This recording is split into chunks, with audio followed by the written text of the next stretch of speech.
Hey everyone, Steve Kim here. Just wanted to welcome you again to another wonderful episode of the Be Great, Be Kind Steve Kim Experience podcast. I have the F45 guru trainer, I'm going to say for York region, even for, let's say, Ontario.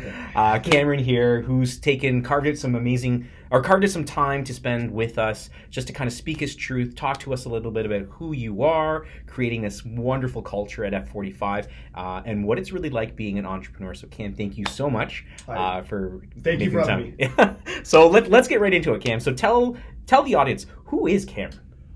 We spoke about this a little bit in the past. I am a young professional. I was a project manager. I worked in the electrical industry, construction specifically, for some time. I was always passionate about fitness. I saw an opportunity that presented itself to me some time ago that really drove me forward to wanting to actualize some goals that I had in my mindset. Yeah. And I decided to dive into it. So let's dig a little bit deeper into that. So you had a pretty solid career, right? Absolutely. And then what was it? Like, a lot of people even ask me, they're like, Steve, like, you left teaching to do this. Like, was it a defining moment in your life? Was it the timing of an opportunity? What was it? It was a culmination of a lot of things. I was 34, turning 35 at the time. I had been in my position at the company that I was at for 15 years. Oh, wow, okay. I was doing well, I was enjoying myself. I had begun to suffer the effects of burnout, and I've kind of brought it back to saying that I am that quintessential cusp millennial, where I totally respect the value of having a career and putting your time in the trenches and working that long amount of time, but I'm also to that side where I felt the urge to move forward in my life. Yeah. Within the confines of where I was previously, I had approached management for opportunities to extend my involvement. It wasn't looking like that was going to be a reality for me. And quite frankly, looking down the barrel of another 35 years in that current position doing the same thing, I began to feel less passionate about my work. And as you know about me, it's about passion. Yeah. And if I'm not feeling it, I need to move on. Yeah. And that was really kind of the catalyst that had me moving forward, looking for what next opportunities could present to me. Did you always know deep down inside you wanted to open up a gym? I knew or a fitness studio, sorry?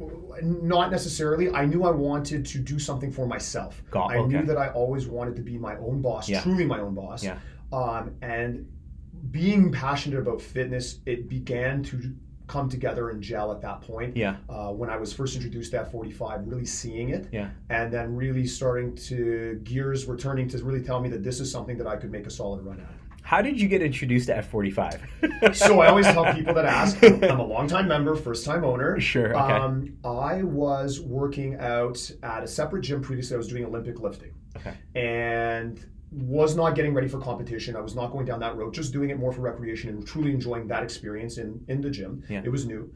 And at the time, I actually injured my shoulder quite badly. Yeah. Through the rehab process, I was introduced to F45 by my physiotherapist by saying, this is a great opportunity for you to check out, to get functional exercise in and rebuild your fitness level, because being out of training for that considerable amount of time, I began to put back on weight. My cardio level was decreasing. I was becoming depressed in my personal performance. Sure. So I actually was introduced to F45 by that physiotherapist. I then discovered the downtown studios, first starting King University, which was one of the first few in Toronto. As a member. Got on board when they first opened. Absolutely fell in love with it. Did F45 as a member for about a year and a half before I started seeing myself transitioning out of that member's role and into more of a leadership role. Wow. Okay. Yeah. And at that time, was it aggressively expanding, like a year and a half ago when you were first kind of introduced? So that was the first wave, right? So F45 based out of Australia, it then grew exponentially into the United States and Canada. Sure. It was that first wave of F45s that were really beginning to come out in the Toronto area. So the GTA was starting to have 4, 5, 6, 7 all popping up. Okay. So I call that the first wave. And it was at that time that I became really interested in the business model of it. Yeah. And I had some really great mentors who took me under their wing as owners of that King University studio. Nice. And really started kind of showing me the back end of things as they saw an opportunity for me as well. Yeah. And my vision was then not to continue in the greater Toronto area, or rather in the Toronto area, but expand out into the 905, because that's where I see, and what we're seeing now is the second wave. Yeah. So I think I was a little bit ahead of the curve. Yeah. Being the first one in Richmond Hill. Yeah. And now quickly we see that many more are popping up on our heels. So. Yeah. So let's talk a little bit about that. So I know that you grew up in Richmond Hill. Yes. What was it like growing up in Richmond Hill? I'm not that old by a long shot, but I always like to chuckle because when I first came to Richmond Hill as a youth, I originally was born, of course, in Toronto, moved up to Richmond Hill very young. I went to the original 16th Avenue Public School. Wow. The original. The OG. I remember when 16th Avenue didn't have a bridge going over the GO train tracks. Oh, really? Right. I remember, a lot of things about Richmond Hill as you moved farther north than Elgin Mills, it was country. Yeah. And then when Richmond Green first opened, it was like, wow, we're really going into the sticks to play my baseball and softball. And of course, we now see it. No, Richmond Green's like Central now. Central, exactly. So how long did you live in Richmond Hill for? I was in Richmond Hill, I would say at least 20 to 25 years. Wow. And then my parents progressively moved a little bit more north. Okay. So they just moved into Gormley, which is just north. Yep. And then as they progressed, they then moved up into Newmarket. And at that time, I moved up and I moved back into the city. Newmarket's too far, right? Newmarket was a bit of a stretch, yeah. That's hilarious. So you were obviously involved with sports at a young age. Talk to us a little bit about that, like some of those extracurriculars. I think really, as a very typical Richmond Hill youth, you played baseball in Phoenix League. Phoenix. Or you were part of the Richmond Hill hockey program. Okay. I did both. You did, eh? Okay. So I, softball in the summer, then in the Phoenix Overhand League, baseball, and then of course all winter long was hockey. Yeah. I was not as naturally athletic then as I was or as I am now. Okay. It was something I truly had to work at, which I liked because I found it as a challenge and I was always steadfast to try to master things. Yeah. So that was something that I really poured my heart into at the time, and I really enjoyed that as a youth going up into the system before I got involved with cadets. So who introduced you to sports? My dad. Yeah? Yeah, for sure. Was he like a huge sports person, like growing up? Yes, he was. He played a lot of hockey as a youth. He made, minor junior leagues, nothing substantial, but knew that was something that was very important growing up for youths. Yeah. Also to moving into Richmond Hill and starting in, mid-grade 4-5, friendships had begun to form amongst those kids. Yeah. And he was really a strong advocate of saying, we got to have him meeting people outside of school. Let's get him in sports. Awesome. That's how he meets people. That's crazy. So you did touch upon cadets. So you were in cadets. How long were you in cadets? Because I had friends growing up who were in cadets and they loved it. They lived by it. Like they were just they were hardcore. But the group of my friends, they were super tight. Yeah. Like the cadets, I could speak to cadets probably for more than time that we have in this podcast. Yeah. It was a massive part of my youth. It was a massive part of who I am. I speak very passionately about it. I love the cadet program. Yeah. I was involved with cadets from age 12 through to 18, which is the time that you spend in. I then staffed 2 years after that as a staff officer, so not part of the Canadian Forces, but just as a volunteer with the local 778 Banshee Squadron at the time. Wow. So I went right through the entire program, and at the time, again, as many things change over time, we were very fortunate. I traveled across Canada with the program in various summer camps. Okay. I was able to instruct, lead, teach, and learn. So I really followed a survivalist path. Yeah. So I started with aircrew survival in the summer. I got to go to Cold Lake, Alberta. I did a survival instructor's course. I was out in Bagotville, Quebec.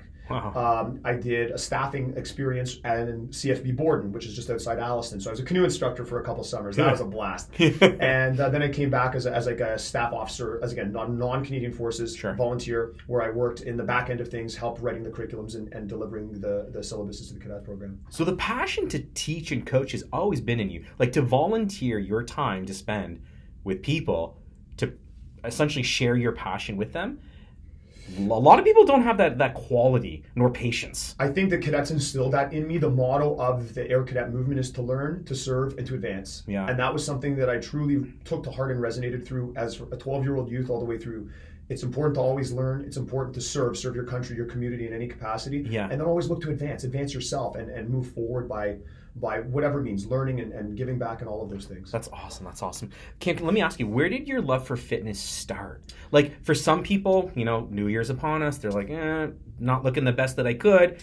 There's the motivation. But for you, where was how did it start? I was not an athletic or in-shape kid. I was a larger, chubby kid. Okay. I was made fun of in junior grades in school for sure. Yeah. I was, a victim of those types of behaviors a lot. Yeah. And that didn't necessarily spur me into it so much so as it got me interested in getting involved in athletics. Yeah. Then naturally the weight started coming off and moving forward from there. It was really, I think, in my later teens and early 20s, cardiac disease does run in my family. Being a young adult, you of course start making money and you start enjoying yourself. You turn 19. 19, and you start, experiencing some of those new things. Yeah. And it was really around that time that my family doctor was kind of like, listen, you do have heart disease running in your family. Yeah. You need to start taking your health a lot more seriously, Yeah. or else you will be in risk, period. And that was a big wake-up call for me, because I was all about the Leaf games, pints, and wings. Yeah, and yeah. I could tell you, I had my stool at the pub, and I enjoyed my wings. And Yeah. it was really that doctor kind of in encouraging me to get involved more in the gym life and really take that on as a young adult that really had me getting into the gym then and starting learning about fitness. Wow, that's starting with just in the gym, CrossFit, and then right all the way through. Like, that's a huge eye opener, right?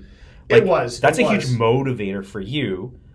Let me ask you, so like, how would you motivate someone who doesn't have, that risk of, heart disease that runs through the family, like anything like that? Like, what might be the motivation? Like, you would know this quite extensively being a gym owner, because that's part of who you are. That's why I'm a part of your gym, is like the motivation component of it. We always try to drill in the why, and you hear me oftentimes in the gym say, remember the why. Yes. So why did you come in through those front doors in the first place? There is always a reason, whether it's to lose weight, whether it's to get in shape, whether to get your revenge body. It's a why. There's a reason. The revenge body. And I think that really was something that you have to drill into. You need to spend the time building the rapport with the people to develop what that why is, and to motivate those people. I always try to speak to young adults now, saying, think of your grandparents and your parents. How have they lived their lives? How are they living their lives now? Yeah. And if you see grandparents that are in pain and suffering, and you have them working through arthritic conditions, they're bedridden, whatever it may be, I'm a huge proponent of generativity. I believe that being generative, physically active, mind is engaged long through your life will aid you in your later in life. Yes. And there's medical studies that back that up. There's a lot of readings that you can do about that support that thought. And that really resonated with me, is that it is important to realize that you need to take your health in consideration in your early life, where you have an opportunity to make these positive changes before your body starts breaking down later in life and you're left. Because at 80 years old, you're not going to get into the gym to start doing F45. Yeah. However, if you do this now as you move through your life, I guarantee later in life, whether it be F45 or wherever else, you will have health to fall back on, and you will live that journey. And you nailed it perfectly. The why is so tremendous, and it's something that I get asked a lot, Steve, like, why do you do what you do? Like, I look at me joining F45, I love it. Like, I love the culture. Right? I've shared this with you. That's a big part of it. For sure. The culture is tremendous, but I look at my why. Why do I get up so early in the morning? I want to be able to walk my daughter down the aisle. There you go. Right? That's the why. That's the why. So the thing is, there is no other choice for me. Yep. Like, I'm either going to do it and make sure that happens, or let life kind of dictate terms for me, that's not just the way that I'm wired. I was lucky. I had a very close relationship. I have and had a very close relationship with my grandparents on both sides of my family growing up. Yeah. I had the privilege of actually working side by side with my grandfather in my late teens and through my mid 20s. Yeah. Something not a lot of people get to do. With that, though, came me watching him degenerate through his life. Okay. And he lived a wonderful life. He lived a fun life. Yeah. I've never heard him use the word Jim unless he was calling his friend Jim on the phone. So he did not take care of himself. Okay. And his last 10 years on this planet were spent in agony. Oh. And seeing that, as painfully as it was to even reflect upon, it really is my motivating factor in my mind. And what I try to tell people is that, you don't want to live the last 15 years, 20 years of your life in agony, in a bed, not being able to take care of yourself, or not being able to engage with your children and grandchildren. Yeah. So you make the preventative steps now to be able to ensure that later in life you will have that ability. That just gave me chills. The reason being is I don't want the last 10, 15 years of my life on a bed or whatever, having my kids remember me that way. Exactly. Right? They're like slowly just kind of wilting away. I won't allow that. No. I absolutely won't allow that. And you're making the steps, and these are the steps that we all should be taking now, right? and that's what's important. And the steps are amazing, by the way. Like, I love it. Like, I legitimately love your gym. I'm glad. Thank you very much. Thank you very much. So, Cam, we did talk a little bit about this, but, you had this desire to want something more in your life, becoming an entrepreneur right now, the owner of an F45. I'm going to ask you this question. What do you wish you had known when you started out? How much time do we have? I asked this to a lot of entrepreneurs, and there's a ton. Like, they can get into this. I guess the best, easiest, highest level answer I can give is however much work you think you need to put into something, you need to put in 10,000 times more. Wow, yes. And that will dawn on you very, very quickly. And I think that that's the quickest takeaway. Yeah. I mean, we can delve into so many different things, but really and truthfully, you think to yourself, you've got an opportunity, whether it's an F45, whether it's your own business in whatever capacity, and you feel, well, I can put that work in, I've got that in me, and you do. Yeah. But whatever you think that you need to put in, multiply that by like 100, because it's so much more that you don't think that you have to realize that. What was the one or two biggest challenges becoming an entrepreneur, like becoming an owner of a business? Overcoming the fear of failure, because the risk that you need to take getting involved in your own business, whether it be financial or your own, if you don't have support or if you're not in that position but you still want to take that leap, it is a gamble, and you need to be very sure of the decision that you make and not run into that haphazardly. You need to realize the risks that are associated with it and prepare yourself for those. We talk about preparation a lot. And you need to be prepared for some tough times. And you have to be ready for it and steadfast through it. And always remember, I think that, we can talk cliches all day long, but you know that this too shall pass. So in the good times, know that you must prepare for what may come, but in the bad times, know that it will pass through as well. Yeah, that's great advice. You know what? I think that extends to like every facet of your life, not just business, your personal life, everything. So that's quite tremendous. Absolutely, no doubt. I love that you had mentioned that. Think about how much time that you think is required to accomplish a business, whatever that may be, and then multiply that by like 10,000. And I think that's a lot. We talked a little bit about this before the podcast. Is like, we see you right now, the members of the gym being like, awesome, Kim, gym amazing, trainer's fantastic, love the community. No one sees behind the scenes. No. Right? And that's the point. We don't want you to. Yeah, the long hours, like, the struggles, whatever the failures may be, to produce this nice shiny product, right? Yeah. And I think that's the big thing, right? Like, absolutely. I mean, it even goes from, right now we're in the challenge, right? So the time spent in curating emails that are going out that are keeping people disciplined, remembering why people are engaged in the challenge. So when you see them in the studio, you're constantly keeping them on track for their goals. Working on curating and perfecting, which I by no means am yet, but perfecting your social media presence. Working on promoting yourself within the local community, outreach, member sales, all of these things like that are always happening in the behind the scenes. It's funny because people think, you come in, you teach a class, you maybe do a little laundry, spray down the equipment, and get out the door.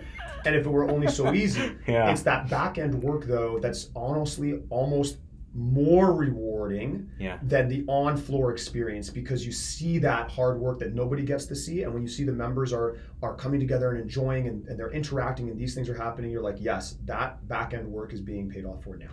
How did you create such a phenomenal culture in such a short period of time? Like, we walk in, like the 545 crew. The Breakfast Club. Yeah. And I think it was you who said it, who mentioned it, but it's just stuck. It's just, it's so tight, 5:45 in the morning, right? Like, the energy's there. Like, you roll in at 5:30 in the morning, like, it's go time. Like, people know that at 5:45, no matter how groggy they are. But that's not me rolling in being like, hey, I'm here, let's go. That's a culture that was created. Where did that come from? That comes from the trainers. That comes from us. That comes from our end of things. And as I said to our trainers before, like, at 5:45, you hop out on that floor and it's going to seem like you're extra when you start yelling back at the people and clapping your hands and getting involved. But that is what brings the people around. Yes. And you're creating that culture. You're creating that relationships. And beyond just, training you through in your physical training aspects of things, we're trying to also develop the rapport and getting to know you. We take an interest, genuine interest in your lives. And that enables the gelling of people to come together, learning what you do for a living, what injuries or regressions you might need. All of these things come together, and then working with the trainers to constantly remind, okay, look at the attendance, here's who's coming in, remember of their injuries. We're constantly checking and back checking. I think what drove me forward on that is because I did have quite a bit of experience in prior F45 capacity, both as a member and then his involvement in the back end of things, learning about the operations of the business. I began to start seeing what would work well and what is not working. And so in my mind, I was able to take that knowledge base that I gathered in my time in the city. And when I moved up into Richmond Hill, I had a clear vision of what needed to be accomplished and how I wanted to have it executed. And having that clear vision and executing that clear vision is very, very important as the leader. Like, you must know. But also building capacity in your trainers, because the one thing that you talked about is, like, take a look at who's signed up for the sessions for throughout the day, and you've got to know the members. And the one thing, a huge shout out to Farzi and Shaquille, is like, they know my knee and my lower back just like you. If there's an exercise geared that day, you three are always like, Steve, how's the back? Do a regression here. That's amazing. Like that connectivity, that rapport. I'm not just a cog in the wheel, or I'm just a number that rolls into the gym and then bounces after 45 minutes. That's the community and the culture, is the fact that you know exactly like where I need to be regressing, maybe where I need to be pushing. And it's not just with me, but I hear you and the trainers do it with like all the members. Absolutely. Right? It's so important. How do you hire for that? That's a tough question. I think that how you hire for that is really a kind of a twofold approach. You have to vet the person to make sure that their knowledge base first is there. Sure. Okay. So we need to bring people on who have extensive knowledge in fitness. Okay. So I'm all for, we have a couple of junior trainers along the way. They are educated themselves, but it's all about elevating them to promote that knowledge base as well. But I brought in a core group of people who are very well knowledgeable, very well educated when it came to that type of fitness. The second thing is instilling in them that need to develop a rapport with the client. And getting on with the member is a lot more than just saying hello and good morning. It's about really coming together and getting to know them. And so part of that conversation we have in that initial, introductions with our new members is we talk about those injuries, or we ask for that disclosure. Yeah. And then we help remember that. And then we are constantly in the back end on our group chat or with our staff meetings, constantly talking about you guys, not behind your backs. Whoa. We're constantly sharing information about, Steve was in the morning, or we won't even go individual. The group in the morning en masse complained about this station. So now we know that for the rest of the day, we're flagging station 6. So that might be a pinch point. At the end of the week, we talk about what worked, what didn't, how the floor was set up, how the floor moved and flowed. If a member experienced an injury, the report is made, we go back and revisit it. How did it happen? Why did it happen? How do we prevent it in the future? Sure. And then we remember that moving forward, so that if we're not on the floor, if I'm not there, we have a constant open dialogue with our trainers to always communicate, hey, this is what's happening, and that we were always in the loop. So it feels that even if we're not there, I'm there. And it's the same thing that from our other trainers' perspectives, like Shaquille's our morning guy who has his own full-time job. So more power to him. Really? Coming in and busting out the 5 a.m. and the 6:45 a.m. and then getting changed and going into his 9 to 5. No way. Yes. And then that way he comes back in. So he doesn't know the afternoon crew so much, but having that open dialogue of communication means that when he does come in on the weekend, he goes, oh, that's so-and-so, and I know that they have a lower back issue. Wow. And it's just that open line of communication that I've tried to develop with our trainers, that we're constantly in communication about what's going on in the studio. So like even Shaquille says, I feel like I'm there even when I'm not, and he loves it. And that's what we try to do. And you can see it and you can sense it. Like when he's there, like he knows the members and he knows what he's talking about. Absolutely. So having the capacity for fitness is one thing, but having the people skills to build rapport is tremendously difficult, right? So you do these staff meetings, these check-ins. Is this kind of customary with like all the F45s? Like, is it inscribed in kind of the owner's manual? You must be doing this, or is it something that you're like, it's my culture, this works? What's an owner's manual? They didn't hand me a book to say here's how to do it. I can't tell you that. They just said go out and do. Okay. No, I think that's something that I observed and took from other studios in the Greater Toronto area as something that maybe was not as effectively managed. Okay. It was a very transient population, as we spoke about in the downtown area. It's very hard to get to know those people who are dropping in and out on class packs, so they show up once every 2 weeks. Yeah. It's tough. Whereas in the suburban market, we have more regular members. Yeah. So it gets a lot easier, even as the membership grows. Yeah. But it's really about enabling your trainers to have that open dialogue and really reaching forward to communicate, learn, and share that knowledge with each other. Okay.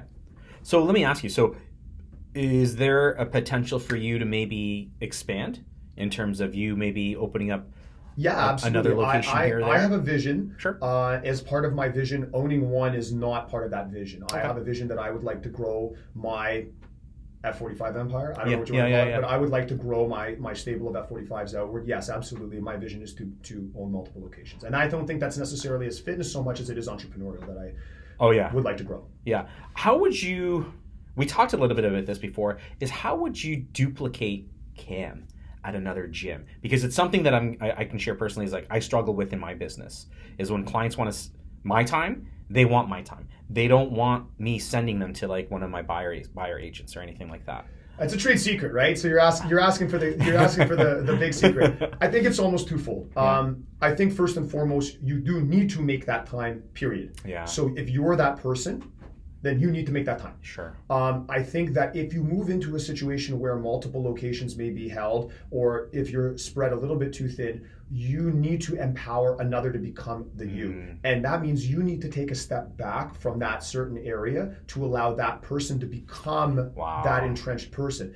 As a leader, it's not always about being at the front. You have to be able to lead from all angles, from the front, from the behind, and from everywhere else. Yeah. But that also means sometimes you take a step back and let somebody else take a spotlight. That's huge though, right? Because the most effective leaders are the ones that lead from behind. I think so. To support, right? Absolutely. Allowing someone to kind of grow into the role. If they fail, they fail. Let's pick them back up, empower them, and get back on that horse, right? Certainly. I mean, I'll share with you an example, for instance.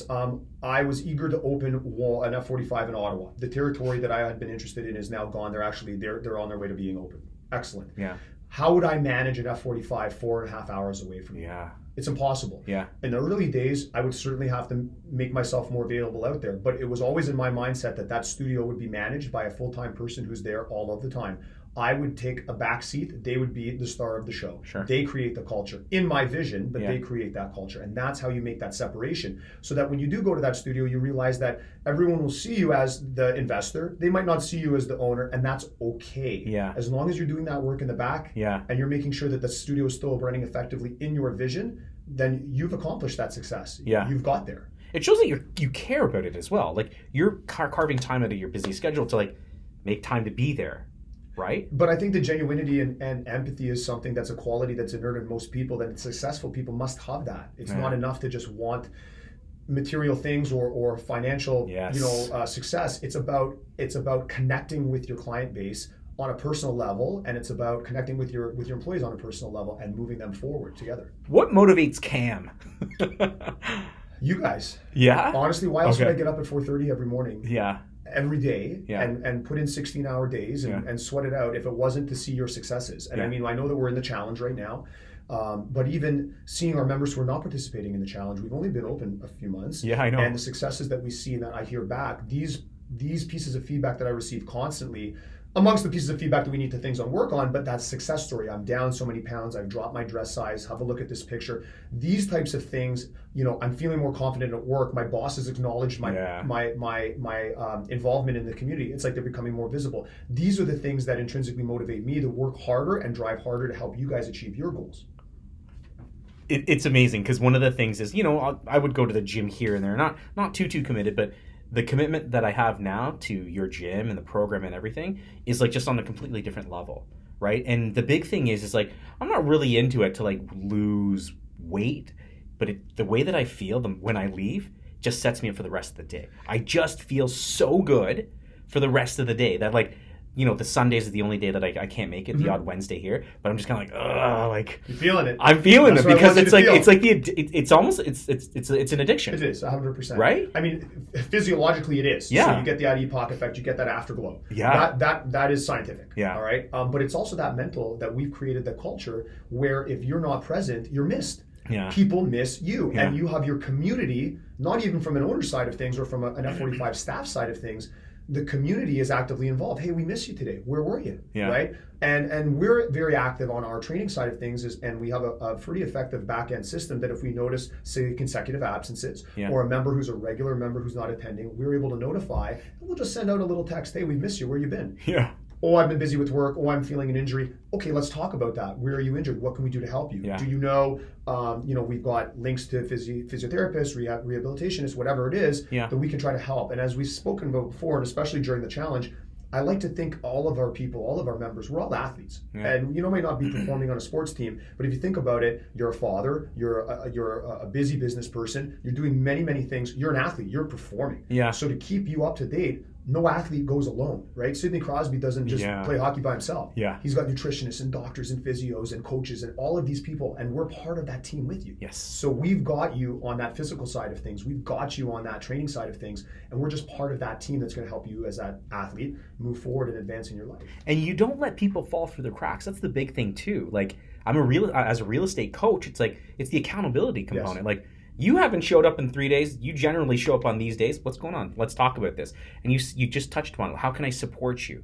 Right? Exactly. Whether it's an injury, setting you up with the right, professional to work through that injury, whatever that may be, I think is absolutely incredible, which is why you are who you are and why the business is doing so well. That's that back end work that I don't think a lot of people see. That's tough. Is that you have to be genuine, right? I mean, without a doubt, if you don't have the genuinity, everybody's going to smell it a mile away. Yeah. But it's huge. It's to be on top of everything. And I make the joke, like I say to like the members, and I say to my coaches, like, I see everything. And I mean, I may not see everything, but I really like to think that not a lot slips by. Yeah. And that, you know, we really are working together. And I don't do that alone. I'm not in the studio all of the time. So I hear from our morning crew, you know, I haven't seen so-and-so in a while. Oh, it's okay, they're on pods. They've gone on vacation. Okay, great. Or I haven't, you know, so-and-so was complaining that their back was out. I haven't seen them for 2 days. Right away, we're going to get involved in a text. Hey, I heard your back's not too good. Haven't seen you. Everything okay? Yeah. And it's that check and balance system, again, because I've got such a great trainer base, that we're constantly in communication, that makes my life so much easier, that I don't have to physically sit in every class to see, did Steve show up? Someone will say, hey, we missed him today. Yeah. Well, it's Wednesday, you know, he's doing his thing. Or I've spoken to him and he mentioned something. Yeah. Or, Steve's gone. Yeah. Where's he at? Yeah, right? yeah. And then we make sure that we come in and we reach out, because it's about that accountability. Huge. And continuing to go through it. Huge. Where do you see the fitness industry going in the next 5, even 10 years? I absolutely see the fitness industry going towards where we are with F45. Doing boutique, class-based functional training in many capacities. Do you still think that there's still going to be a place for that, the traditional gym model? Tons of ellipticals, tons of treadmills, weight stations, things like that? No, because I mean, you see a lot of times, and you're in real estate, every condo's got a pretty serious gym. Yeah. And now a lot of people buy condos based on what type of gym equipment there. I know that I did when I first looked at my condo. The first thing I said was, take me to the gym. Yeah. And I think a lot of people can clang out weights for free or for their condo fee at any capacity that a Good Life would offer, less a few features here and there. Yeah. And if they've got a medium level of fitness knowledge, they'll get them through it. Yeah. What I see is that accountability factor, that class-based fitness, and the culture that builds around that is really where fitness is going to go. I mean, you see it with F45, you see it with Orange Theory, you see it with 9 Rounds. These boutique style fitness everywhere. are popping up everywhere. And that's where I see fitness going. I think that even if you look at the big box gyms, they're now investing very heavily in class-based fitness. Yeah. How do you see F45 adapting? Do you see, like, because I really want to talk about adapting, not expanding, because the need is there huge, because the 9 Rounds, the Orange Theories, the F45s, they're popping up. But the model itself is phenomenal. Mm-hmm. But in 5-10 years, like, what do you see maybe adapting or being adjusted with the F45 model? Moving beyond just what fitness is, right? Okay. So, and we spoke just a few minutes ago about being like an all-encompassing team to support the athlete. Yeah. I truly see F45 moving continuously along their way with class-based fitness. Yeah. I definitely see the programs always expanding. You know that we never repeat the same workout, so there's crazy. Always methods of expanding. Yeah. They've just launched their active recovery sessions now, so we're running those on every other Sundays as we do. So it's a stretch-based routine that's brand new. Yeah. And all of that comes together, and I see that expanding where we're starting to bring on maybe a co-partnership with local physiotherapists, local massage, massage therapy clinics, acupressure, acupuncture, whatever it may be, to make that big cohesive collective team where if you come to F45 Jefferson, that reciprocal membership that you pay X amount for will then get you the ability to go and visit this physio or go and visit this chiropractor or whatever it may be, or even still jumping away from physical treatment, nutrition. Yeah. And that's kind of taking from my idea where we're going to be going with our continuing education series, but really talking about how to support yourself in the kitchen as well. Yeah. Because we all know that you can do whatever you want in the gym. If you're at the bar eating wings and drinking beer, you're spinning in a circle. Would you agree to this? Like, a lot of people talk about this, the great debate that, like, eating properly far exceeds working out properly in terms of, like, a fitness goal. I'll shoot myself in the foot. It's 80% what you put in your body and it's 20% what you do to it. That right there, Cam, that right there is why you'll win, because that's honest truth. It's the truth, right? You even just said, you're like, it's the honest truth. Yeah. But that 20% though, if you do it effectively, oh man, it's transformative. It's transformative. But I mean, it's amazing what happens when, even now, I go back to our 8-week challenge, the comments we get back from our members. I feel so amazing not having sugar in my life. Yeah. I didn't know what this was like, having low inflammation after taking dairy out. Yeah. And these types of comments, it's what's really people are learning. Wow, like if I really look and treat my body like a temple and fuel it properly, I'm all of a sudden really able to move forward in great strides. The pain's reduced, inflammation's reduced, my physical capacity in the gym's gone way up. Yeah. And then that 20%, as you said, really ratchets up. Yeah. Let me ask you, if you weren't an F45 business owner, what might your passions lead you to do? So, I mean, going back to before I got involved with F45, where I was in my previous profession, I was looking to go out on my own. Yeah. The industry that I was involved in is a very highly competitive industry. It would be a very hard road to hoe. Not that this is not a highly competitive industry. I really fell in love with the idea of making my passion, fitness, which was I was doing outside of work, part of my work. I didn't want work to be a 4-letter word anymore. I wanted it to be my life. Yeah. And I think that whether or not it would have been F45, I feel somehow would have been involved in capacity of fitness, most likely as an instructor or a teacher or a trainer of myself. Oh, yeah. I have a lot of passion for teaching and instructing, as you can see. Yeah, it's hard to pull me off the floor sometimes, and I got to make that separation. I know that's something I'm learning as an owner is to as I've empowered my trainers to take that step back. Yeah. But definitely in that capacity of instructor or teacher, I see myself still continuing to do that. I'd still like to bolster my education continuously to be able to bring more to the floor for you guys. So what would that look like though? Because when we roll in on like, Cam knows. What would that look like from your standpoint, like as being like the head trainer? Like what type of like personal or professional development would that It's always entail? looking at constant improvements for yourself and knowledge-based improvements on yourself. So in going for classes, in the new year, I've got myself slated up to do a couple more movement level classes. So I'll be learning more on like second level and third level of body mechanics and movements, because I'm a firm believer how everything is connected. Learning about how properly to treat a body after a workout or after injury. Yeah. Nutrition is something that I could use a lot more knowledge from, and I lean very heavily on nutritionists that I work with now to teach me more about that. So these are the types of things that we do. I'm actually working now for our coaches. We're very close to setting up a cueing and coaching seminar where we're going to be in the new year bringing in a professional to work with our coaches specifically on new and innovative ways of cueing, teaching, and supporting the members, so that we're not always saying the same things, but we're really trying to find better and new ways of communicating with the members, because we find sometimes, and this is the uphill battle that we face, whether English is a second language or fitness is very new, it's very hard, and this is what I always tell my trainers, we know the knowledge. So when we say, retract your scapula, we know what that means. But somebody who's day 2 at F45 or at any gym is like, what is that, spatula? So it's like, we need to be able to say, now think about this, pull your shoulders back, squeeze a pencil between your shoulder blades. These types of cues, basic cues, get people thinking, oh, that's what it is. And then we can work our way into the more technical knowledge later on. And so that's the type of thing that I'm always trying to bring more education and knowledge. Yeah. And I've said to my trainers before too, like if you find an interesting course that could be beneficial for us all, share that with us. And then maybe that's something we could all get involved with. Yeah. The culture of the gym is phenomenal. We talked about this. It's a very kind, motivating, inspiring culture in the gym. How did you go about creating that? Like, were you always like that? No. Okay. No. I mean, I'll shamefully say that growing up, I probably wasn't as kind as I could be. Sure. I don't want to say that I actively, was a bully, but I certainly turned a blind eye to a lot of things that I look back on and think to myself, I could have been so different or could have done more. I think, honestly, it was in my vision when I opened this space to make it a 100% inclusive space, no matter what. Yes. And I said to my trainers from day one that is what we are doing, whether the person comes in with whatever affliction they might have, whatever issues, limitations, whatever it is.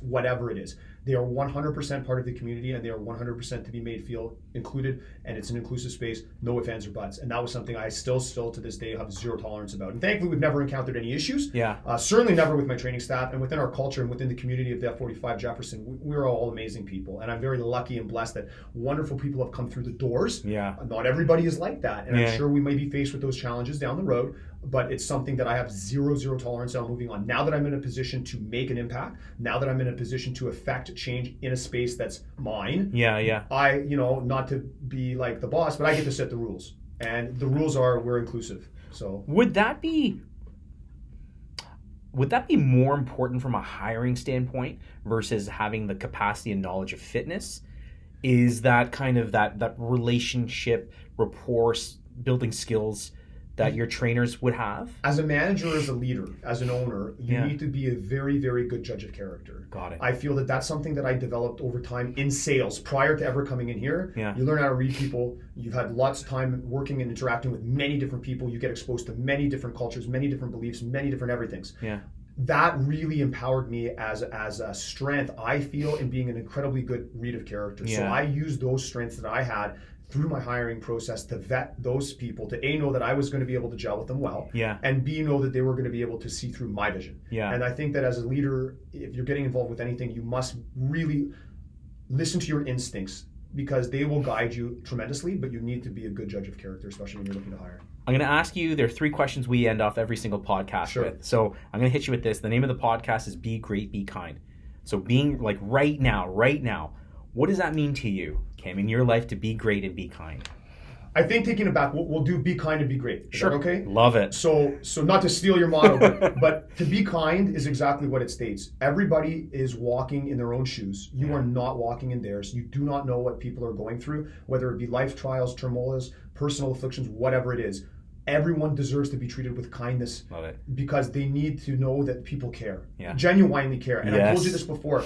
We can talk about this all day long. If you're not genuine in your care, people will sniff it out a mile away. Bingo. You need to genuinely empathize with people and realize that everybody is coming from a different position, and we have to be kind to that position and understanding. The greatest thing is being great, and being great is great in many different ways. It's if you feel internally, you feel great, you feel healthy, you feel good, you feel empowered. It's also being great in being, the absolute best that you possibly could be. And I mean, you're be great and be kind, and we talked about me, I run on the 3 Ps, right? Performance, preparation, and passion. And passion's the biggest thing. Like, you have to be great. Greatness and passion are 2 different things, two of the same things, I feel. Having that passion drives you forward, and that's what brings you towards greatness. And greatness is subjective. What's great? Yeah. It's whatever you make it. Yeah. But that's what really will drive you forward is keeping that empathy and then keeping that drive for more. I love that you keep talking about empathy, because as a former school teacher, 16 years, it was the one thing that I looked for. It was the one defining characteristic in every single student that I ever taught. And we're talking thousands. Yeah, you've seen a bunch. Which differentiated the ones that I knew were going to really go on and crush it to the ones who were still going to do very, very well. We break it down. I always looked at the empathy component. If there was a student, a child with great empathy skills, sky's the limit, right? Because you talked about it, like putting yourself in someone else's shoes. You don't know what that person's going through, but just being able to empathize with them is a tremendous skill. And it's a very, very difficult character trait to teach. I think people are just born with it, innate in them, whether it's like from parenting or having great friends or a community around, to build that character skill of empathy. I think that empathy is it's a characteristic that's inborn for sure, but it's that nature-nurture debate. I think that empathy is nurtured, especially from the home. So if you're taught from a young age to use that trait, and whether that be even down to how you treat your family pet as a youth, all the way up to how you interact with your fellow, human beings in the road, to how you work with people in life or in the gym, you have to always have that ability to empathize with those people as best as possible. So 2 lighthearted questions. Number 1, I'm really curious about this one. What's your all-time favorite food dish? Man. F45 members, don't listen. Not challenging food. I love fried chicken. That's it.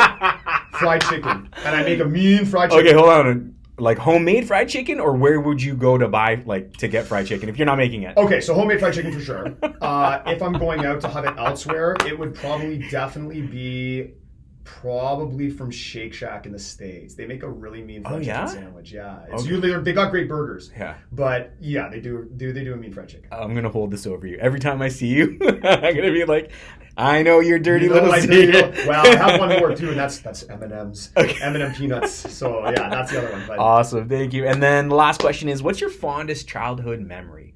Oh my. Yeah. This is a stumper.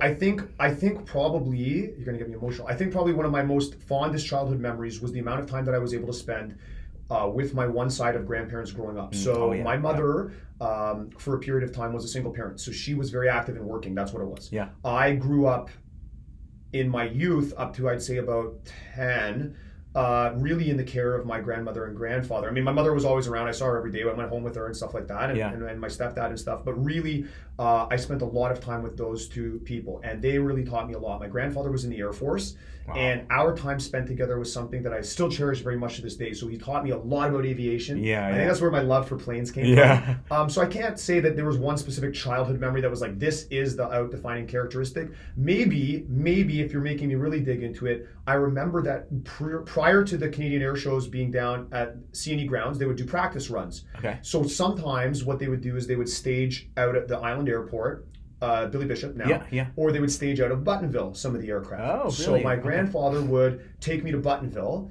and we would watch the military helicopters come in and some of the aircraft land there. And I always have good fond memories of going there as a youth with him and seeing that. You know what's interesting? I remember sitting down with you, was it about a week and a half ago? We were sitting in the gym, and a helicopter was going by, and mid-sentence you stopped to look up, and you're like, now That's I understand right. why. You do. Yeah. See, I pay attention, right? I was like, now I understand, right? It's true.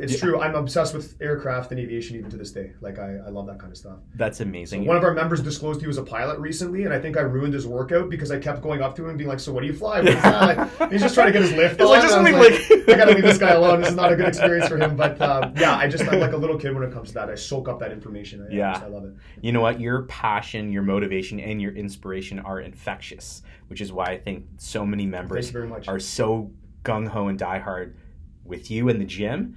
I love the culture. I love everything that you've done for Richmond Hill. Keep doing you, and thank you so much for spending your time. We only just started. I know. That's the funny thing. The funny thing is you just started, and I hope to get you back onto the podcast when you have locations 6, 7, 8, 20, 500 open. Don't forget us little guys. Never. No one's little. We're always on the same page. We'll definitely do that. I would love that opportunity. Thank you for having me in today. Amazing. Really Thank you so much, Cam. And you guys know the drill. As always, be great, be kind, everyone. Take care. See you later.